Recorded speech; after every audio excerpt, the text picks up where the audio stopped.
ഇങ്ങനെ ലോകത്തുള്ള എന്തൊന്നിനും കൃത്യമായ മാർഗദർശനം നൽകിക്കൊണ്ടിരിക്കുന്നവനാരോ അവന്റെ ബാധ്യതയാണ് മനുഷ്യരായ നമ്മൾ എങ്ങനെ ജീവിക്കണം, എങ്ങനെ ജീവിക്കരുത്, എന്ത് ചെയ്യണം, എന്ത് ചെയ്യരുത്, എങ്ങനെയാകണം, എങ്ങനെയാകരുത്, എന്ത് തിന്നണം, എന്ത് തിന്നരുത്, എന്ത് പറയണം, എന്ത് പറയരുത്, എന്ത് ധരിക്കണം, എന്ത് ധരിക്കരുത്, എങ്ങനെ ധരിക്കണം, എങ്ങനെ ധരിക്കരുത്, എന്ത് കുടിക്കണം, എന്ത് കുടിക്കരുത്, എങ്ങനെയാകണം, എങ്ങനെയാകരുത്, ഒരു ഭർത്താവ് എന്ന നിലയിൽ, ഭാര്യ എന്ന നിലയിൽ എങ്ങനെയാകണം, എങ്ങനെയാകരുത്, മക്കൾ എന്ന നിലയിൽ, കുടുംബനാഥൻ എന്ന നിലയിൽ, അയൽവാസി എന്ന നിലയിൽ, ന്യായാധിപൻ എന്ന നിലയിൽ, കൂട്ടുകാരൻ എന്ന നിലയിൽ എങ്ങനെയാകണം, എങ്ങനെയാകരുത് എന്ന് തുടങ്ങി ജീവിതത്തിന്റെ നിഖില മേഖലകളെ സ്പർശിക്കുന്ന മാർഗദർശനം അവന്റെ അടുക്കൽ നിന്നാവണം. അതുമാത്രമേ മാനവികമാവുകയുള്ളൂ. ആ മാനവികമായ മാർഗത്തെയും ആദർശത്തെയും അറിയാൻ, പഠിക്കാൻ, മനസ്സിലാക്കാൻ, മനസ്സു തുറക്കാൻ, ദിഷണകളെ സജീവമാക്കാൻ, പ്രമാണങ്ങൾ മുന്നിൽ വെച്ച് പഠിക്കുവാനുള്ള സന്മനസ്സുണ്ടാവണം. ഇതൊരു സത്യമായിരിക്കെ ഈ സത്യം നിങ്ങളോട് മുന്നിൽ തുറന്നു പറയുക എന്നത് ഉത്തരവാദിത്വമായിരിക്കെ ആ ഉത്തരവാദിത്വ നിർവഹണമാണ് യഥാർത്ഥത്തിൽ ഇവിടെ നടക്കുന്നത്. അതല്ലാതെ ഇവിടെ സ്വാഗത ഭാഷകൻ സൂചിപ്പിച്ചതുപോലെ ഭൗതികമായ കേവല നേട്ടങ്ങളോ രാഷ്ട്രീയ ഭൗതിക താല്പര്യങ്ങളോ ഒന്നും ഇതിന്റെ പിന്നിലില്ല. നമുക്ക് മോക്ഷം വേണം, നമുക്ക് സ്വർഗം വേണം, നിത്യജീവൻ വേണം, നമുക്ക് പരസ്പരം. ഈ സ്നേഹത്തിന്റെ അടിസ്ഥാനത്തിലാണ് ഈ അഭ്യുദയകാംക്ഷയുടെ നസീഹത്തിന്റെ ഭാഗമെന്നോണമാണ് ഇത്തരത്തിലുള്ള പ്രോഗ്രാമുകൾ സംഘടിപ്പിക്കുന്നത്. അതുകൊണ്ട് തന്നെ ഈ വിഷയത്തെ വളരെ ഗൗരവപരമായി, വളരെ സൃഷ്ടിപരമായി നോക്കിക്കാണാൻ കഴിയേണ്ടതുണ്ട് എന്ന് പറഞ്ഞുകൊണ്ട് ഇത്രയും നേരം കണ്ണും കാതും കൽബും ഹൃദയവും തുറന്ന് ഈ വിശദീകരണ കേട്ട സഹോദരങ്ങളെ നിങ്ങളുടെ മനസ്സുകളിൽ സമർപ്പിക്കുകയാണ്. ഈ അടിസ്ഥാന വിഷയത്തെ, സന്ദേശത്തെ പഠിക്കണമേ, അറിയണമേ. തുടർന്നുള്ള നിങ്ങളുടെ സംശയങ്ങളുണ്ടെങ്കിൽ ഉന്നയിച്ച് ഈ സ്നേഹസംഗമത്തെ സജീവമാക്കണമേ എന്നുണർത്തിക്കൊണ്ട് ഈ വിഷയം നിങ്ങളുടെ മുന്നിൽ സമർപ്പിക്കുന്നു. ലോകങ്ങളുടെ നാഥൻ നമ്മെ സഹായിക്കുമാറാകട്ടെ. റബ്ബന തഖബ്ബൽ മിന്നാ ഇന്നക അൻതസ് സമീഉൽ അലീം വതുബ് അലൈനാ ഇന്നക അൻത തവ്വാബുർ റഹീം വസല്ലല്ലാഹു അലാ മുഹമ്മദിൻ വഅലാ ആലിഹി വസഹ്ബിഹി അജ്മഈൻ വൽഹംദുലില്ലാഹി റബ്ബിൽ ആലമീൻ. സഹോദരന്മാരെ, അടുത്തതായിട്ട് നമുക്ക് ചോദ്യോത്തരവേളയാണ്. അപ്പോൾ ചോദ്യം ചോദിക്കുന്നതിന് മുന്നേ തന്നെ നിങ്ങളുടെ പേരും നിങ്ങളുടെ നാട്ടിലെ സ്ഥലവും ഒന്ന് പറഞ്ഞാൽ വളരെ നന്നായിരിക്കും. മൈക്ക് നിങ്ങളുടെ അടുത്തേക്ക് എത്തുന്നതായിരിക്കും. സ്ത്രീകൾക്കും ചോദ്യങ്ങൾ ചോദിക്കാം. പേര് ഡോക്ടർ വർഗീസ്, അബ്ബാസിയെ താമസിക്കുന്നു. നാട്ടിലെ തൃശ്ശൂർ വെങ്കിടങ്ങ്. ഡോക്ടർ അലിയുടെ നൈബറാണ്. ഇവിടെ സൃഷ്ടാവും അതുപോലെ പൗരോഹിത്യവും ഇതിനേതിനാണ് പ്രസക്തി? ഈ ലോകത്ത് പൗരോഹിത്യത്തിന് പ്രാധാന്യം കൊടുത്ത് സൃഷ്ടാവിന് പ്രാധാന്യം കൊടുക്കാതെ മൂവ് ചെയ്യുന്നത് പലയിടത്തും കാണുന്നുണ്ട്. അതിനെക്കുറിച്ചൊന്ന് വിശദമാക്കാമോ? ഡോക്ടറിന്റെ ചോദ്യം ഏറെ പ്രസക്തമാണ്. സൃഷ്ടാവിനാണോ പൗരോഹിത്യത്തിനാണോ കൂടുതൽ സ്ഥാനം, പ്രാധാന്യം? എന്നാൽ ഇന്ന് കൂടുതൽ പൗരോഹിത്യത്തിന് സ്ഥാനവും പരിഗണനയും നൽകുന്ന ഒരവസ്ഥയാണുള്ളത്. എന്താണ് അതിനെക്കുറിച്ച് പറയാനുള്ളതെന്ന് ഞാൻ നേരത്തെ എൻ്റെ പ്രഭാഷണത്തിൽ ഞാൻ സൂചിപ്പിച്ചു. സൃഷ്ടാവിനെ ഓരോ ഘട്ടമായി ഞാൻ പരിചയപ്പെടുത്തി ഒരൈക്യത്തിൻ്റെ സന്ദേശത്തിലേക്ക് നിങ്ങളുടെ ശ്രദ്ധയെ ഞാൻ ക്ഷണിച്ചിരുന്നു.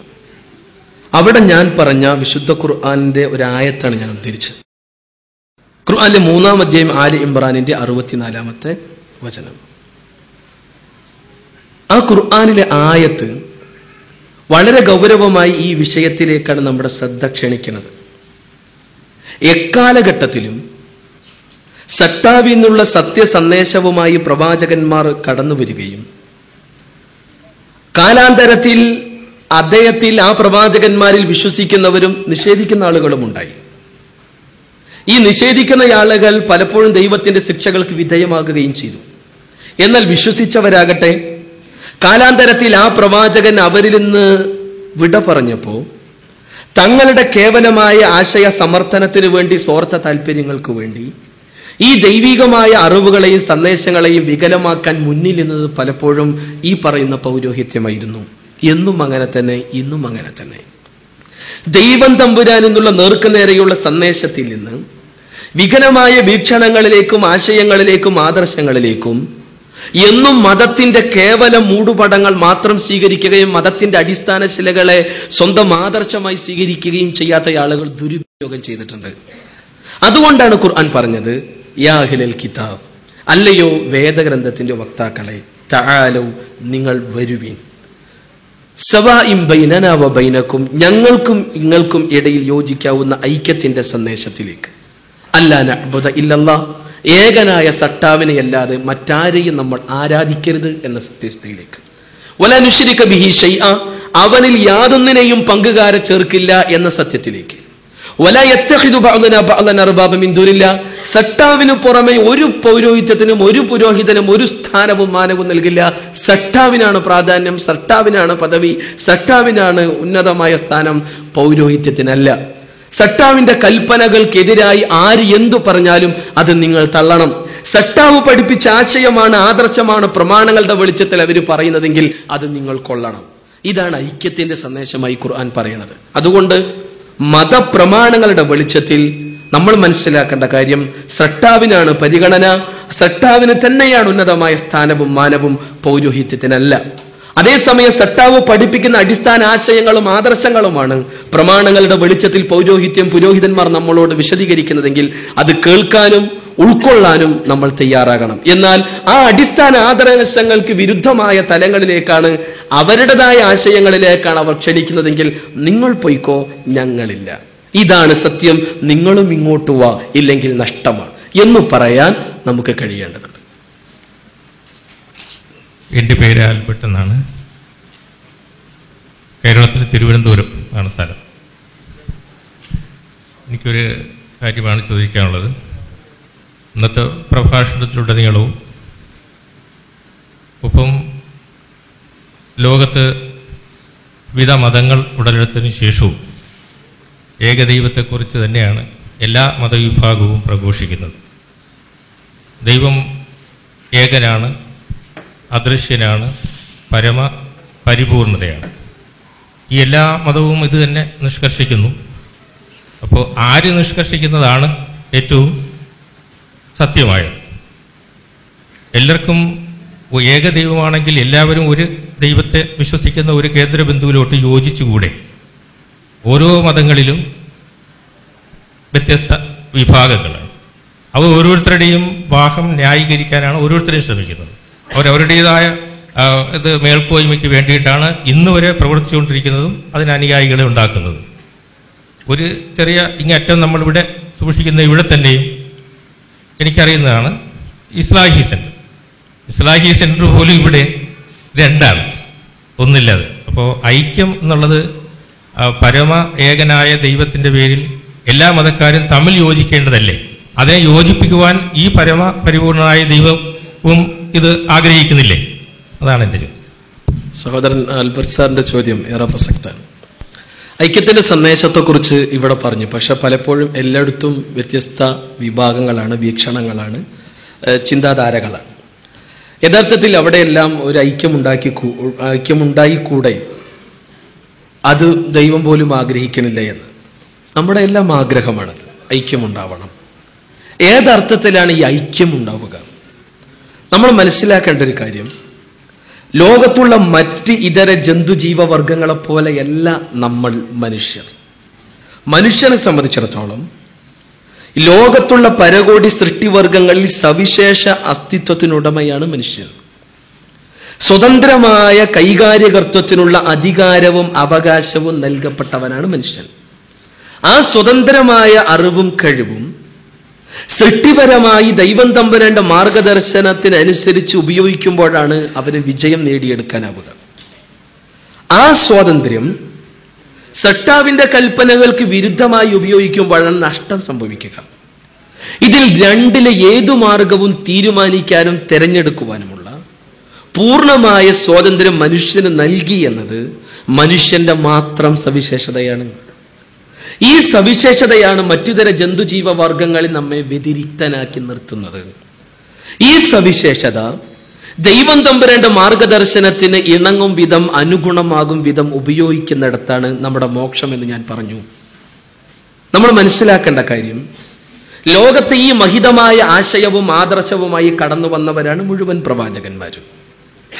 ആ പ്രവാചകന്മാർ പഠിപ്പിച്ച ആശയത്തിൽ നിന്ന് പലപ്പോഴും ജനങ്ങൾ ഈ പറയുന്ന വ്യത്യസ്ത ചിന്താധാരകളായി, ഗ്രൂപ്പുകളായി മാറിപ്പോയി.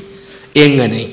ഖുർആൻ പറഞ്ഞു, കാന നാസു ഉമ്മത്തൻ വാഹിദ فبعث الله النبيين مبشرين ومنذرين وأنزل معهم الكتاب بالحق ليحكم بين الناس فيما اختلفوا فيه.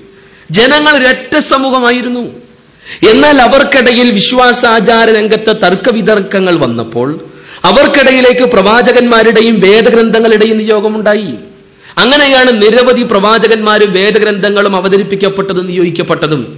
പിന്നെയും ഈ സ്വതന്ത്രമായ തന്റെ സവിശേഷതയെ സൃഷ്ടിപരമായി ഉപയോഗിക്കുകയും പലപ്പോഴും വിരുദ്ധമായി ഉപയോഗിക്കുകയും ചെയ്യുന്ന ആളുകൾ എന്നും ഉണ്ടായിട്ടുണ്ട്, അത് എന്നും ഉണ്ടാകും. അത് മനുഷ്യന്റെ സവിശേഷതയാണ്. പക്ഷേ അനുഗുണമായി സൃഷ്ടിപരമായി ഉപയോഗിച്ചാലുള്ള അവന്റെ നേട്ടത്തെക്കുറിച്ച് കൃത്യമായി പ്രമാണങ്ങൾ പഠിപ്പിച്ചു, വേദഗ്രന്ഥങ്ങൾ പഠിപ്പിച്ചു. ഉദാഹരണം, നേർക്ക് നേരെ സട്ടാവിനെ മാത്രം ആരാധിക്കണമെന്ന് പഠിപ്പിച്ച മോസസ് പ്രവാചകൻ തന്റെ സന്ദേശവുമായി ഇസ്രായേൽ തറവാട്ടിലേക്ക് കടന്നു വന്നു, അടിസ്ഥാന കൽപ്പനകളുമായി. എന്നാൽ ഇസ്രായേൽ തറവാട്ടിലെ അംഗങ്ങൾ ആ അടിസ്ഥാന ശിലകളിൽ നിന്ന് തെറ്റിപ്പോയപ്പോ വികലമായ വീക്ഷണങ്ങളിലേക്ക് പോയപ്പോഴാണ് ജീസസ് പ്രവാചകന്റെ നിയോഗം. അദ്ദേഹം പറഞ്ഞു, ഞാൻ ന്യായപ്രമാണത്തെ നീക്കുവാനാണ് റദ്ദാക്കുവാനാണ് വന്നതെന്ന് നിങ്ങൾ പറയരുത്. നീക്കാനല്ല, റദ്ദാക്കാനല്ല, ശക്തിപ്പെടുത്താനും നിവർത്തിപ്പാനുമാണ് ഞാൻ വന്നത്. ഇത് പറയുന്നത് മത്തായിയുടെ സുവിശേഷം 15-ാം അധ്യായത്തിന്റെ 5-ാം അധ്യായത്തിന്റെ 17-ാമത്തെ വചനത്തിലാണ്. ഖുർആൻ പറയുന്നു 61-ാം അധ്യായം സൂറത്ത് സഫിന്റെ 6-ാമത്തെ ആയത്തിൽ മുസദ്ദിഖൻ ലിമാ ബൈന യദയ്യ മിന തൗറാത്ത്, തൗറാത്തിനെ ശക്തിപ്പെടുത്താനാണ് ജീസസ് കടന്നു വന്നത്. ഈ മഹിതമായ ആശയത്തെ, ആദർശത്തെ, ദൈവം പഠിപ്പിച്ച ആശയവുമായി ജീസസ് ക്രിസ്റ്റ് കടന്നു വന്നു. എന്നാൽ ശുദ്ധ ഏകദൈവാരാധന അദ്ദേഹം പഠിപ്പിച്ചുവെങ്കിലും പലപ്പോഴും കാലാന്തരത്തിൽ ഇന്ന് അദ്ദേഹത്തെ തന്നെ ആരാധിക്കുന്ന ഒരു അവസ്ഥയിലേക്കാണ് ക്രൈസ്തവ സമൂഹം ഇന്നുള്ളത്. നമുക്കറിയാം, ഇതിനു മുമ്പ് സ്വാഭാവികമായും ശുദ്ധ ഏകദൈവാരാധനയ്ക്ക് ജനങ്ങളെ ക്ഷണിക്കാൻ പിന്നെയും പ്രവാചകന്റെ നിയോഗമുണ്ടായി, മുഹമ്മദ് മുസ്തഫ സല്ലല്ലാഹു അലൈഹി വസല്ലം.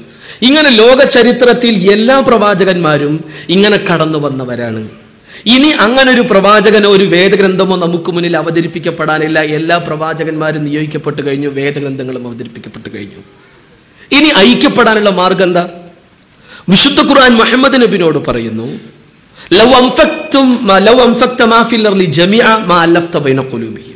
ലോകത്ത് മുഴുവൻ സമ്പത്ത് ചെലവഴിച്ചാലും ആളുകളുടെ മനസ്സിനെ ഇണക്കി ചേർക്കാൻ നിനക്ക് സാധ്യമല്ല. കേവലമായ ഭൗതിക താല്പര്യങ്ങളോ നേട്ടങ്ങളോ സുഖഭോഗങ്ങളോ ഒക്കെ കാണിച്ചുകൊണ്ട് ആളുകളെ ഇണക്കാൻ ശ്രമിച്ചാൽ ആ ഇണക്കത്തിന് ദീർഘായുസ് ഉണ്ടാവില്ല. അടിസ്ഥാനപരമായി ഇണക്കമുണ്ടായത് ശുദ്ധ ഏകദൈവാരാധനയിലൂടെയാണ് എന്ന് ഖുർആൻ 3-ാം അധ്യായം ആൽ ഇംറാനിന്റെ ശ്രദ്ധേയമായ വരികളിലൂടെ പഠിപ്പിക്കുന്നു. കാരണം നിസ്സാര പ്രശ്നങ്ങളുടെ പേരിൽ വ്യത്യസ്ത വീക്ഷണങ്ങളും ഗ്രൂപ്പുകളുമായി തമ്മിലടിച്ചുകൊണ്ടിരുന്ന ഔസ് ഖസ്റജ് ഗോത്രങ്ങളുടെ മനസ്സുകളെ, അറേബ്യയിലെ വ്യത്യസ്ത ഗോത്രങ്ങളുടെ മനസ്സുകളെ ഇണക്കിയത് ഈ ഏകദൈവാരാധനയാണ്. അതുകൊണ്ട് തന്നെ സട്ടാവി എങ്ങനെയാണോ സട്ടാവിനെ പഠിപ്പിച്ചത്, സട്ടാവി എങ്ങനെയാണോ സട്ടാവിനെ കുറിച്ച് വിശദീകരിച്ചു തന്നത്, അതേപോലെ അറിഞ്ഞ് അതേപോലെ മനസ്സിലാക്കി അവനെ അതേപോലെ ആരാധിക്കേണ്ട മുറയും അവൻ പഠിപ്പിച്ചു തന്നിട്ടുണ്ട്. അതേപോലെ അവനെ ആരാധിക്കണം. അതാണ് അടിസ്ഥാനപരമായി ഇണക്കത്തിനുള്ള ഐക്യത്തിനുള്ള സന്ദേശം. എന്നാൽ സട്ടാവിനെ സംബന്ധിച്ചിടത്തോളം എല്ലാവരെയും മുഴുവനും ഏകദൈവ വിശ്വാസികളാക്കുക എന്നുള്ള ദൈവം തമ്പുരാൻ ഒരു പ്രയാസമുള്ള കാര്യമല്ല, ഒരു ബുദ്ധിമുട്ടുള്ള കാര്യമല്ല. പക്ഷേ മനുഷ്യന് നൽകിയ ഈ സ്വാതന്ത്ര്യം അവന്റെ സവിശേഷതയാണ്. ഈ സവിശേഷതയെ സൃഷ്ടിപരമായി ഉപയോഗിക്കുന്നിടത്താണ് മനുഷ്യന്റെ ഔന്നിത്യമുള്ളത്. അതല്ലാതെ മാലാഖമാരെ പോലെ എന്താണോ ദൈവം കൽപ്പിച്ചത് അതേപോലെ അവർ ചെയ്യും, അതിന്റെ അപ്പുറം ഒന്നില്ല. അതേപോലെ മൃഗങ്ങളെ സംബന്ധിച്ചിടത്തോളം അവരുടെ ജനിതക കോഡുകൾ സട്ടാവ് എന്താണോ രേഖപ്പെടുത്തിയത് അതിനനുസരിച്ചാണ് അവയിൽ നിന്നെല്ലാം തന്നെ നമ്മളാക്കുന്നത് ഈ സ്വാതന്ത്ര്യമാണ്. ഇത് കൃത്യമായി ഉപയോഗിക്കാനുള്ള സവിശേഷതയാണ്. ആ സവിശേഷത ഏതു വഴിക്ക് ഉപയോഗപ്പെടുത്തണം എന്നുള്ള കൃത്യമായ മാർഗവും മാർഗദർശനവും പ്രവാചകന്മാരെയും വേദഗ്രന്ഥങ്ങളെയും ദൈവം തമ്പുരാൻ നമ്മുടെ മുന്നിൽ കാണിച്ചു തന്നു. ഒരുപാട് ദൃഷ്ടാന്തങ്ങളും ആ ദൃഷ്ടാന്തങ്ങളെ കൃത്യമായി പഠിച്ചു മനസ്സിലാക്കുകയും സൃഷ്ടിപരമായി തന്റെ ഈ സ്വാതന്ത്ര്യത്തെ ഉപയോഗപ്പെടുത്തുവാനാണ് നമ്മൾ മുന്നോട്ട് വരേണ്ടത്. അതുവഴി മാത്രമേ ഐക്യമുണ്ടാവൂ, ഇണക്കമുണ്ടാവൂ. ഇല്ലാതെ ഒരു കാലത്തും ഇണക്കം സാധ്യമല്ല. എൻ്റെ പേര് ഹുസൈമത്ത്. എൻ്റെ കുറച്ച് മുസ്ലിം സുഹൃത്തുക്കളുടെ ചില സംശയങ്ങളാണ് ഞാൻ നിങ്ങളോട് ചോദിക്കുന്നത്. ഇസ്ലാമും എല്ലാ മതങ്ങളും മോക്ഷത്തെയും സ്വർഗത്തെയും പറ്റിയാണ് പറയുന്നത്. നമ്മൾ മനുഷ്യൻ നന്മ ചെയ്ത് ജീവിച്ചാൽ പോലെ മോക്ഷം കിട്ടാനും സ്വർഗം കിട്ടാനും എന്തിനാണ് ഇസ്ലാം മതത്തിൽ തന്നെ സ്വീകരിക്കണം നിർബന്ധം പിടിക്കുന്നത്? ഒന്ന്. രണ്ടാമത്തെ, ഇസ്ലാമിൽ ചില നിസ്സാരമായ പ്രശ്നങ്ങൾ പോലും ഹറാമും നിഷിദ്ധമാക്കിയിരിക്കുന്നു. ഉദാഹരണമായിട്ട് സ്വർണവും പട്ടും പുരുഷന്മാർക്ക് ഹറാമാക്കിയിരിക്കുന്നു. ഇത്തരം നിസ്സാരമായ കാര്യങ്ങൾ പോലും കണിശമായിട്ട് ഇസ്ലാം നിഷ്കർഷിക്കുകയാണെങ്കിൽ എങ്ങനെയാണ് ഇസ്ലാം മതം അധിഷ്ഠിതമായിട്ട് മറ്റു മതത്തിലേക്ക് കടന്നു വരാൻ സാധിക്കുക? സഹോദരൻ ഹുസൈമത്തിന്റെ ചോദ്യം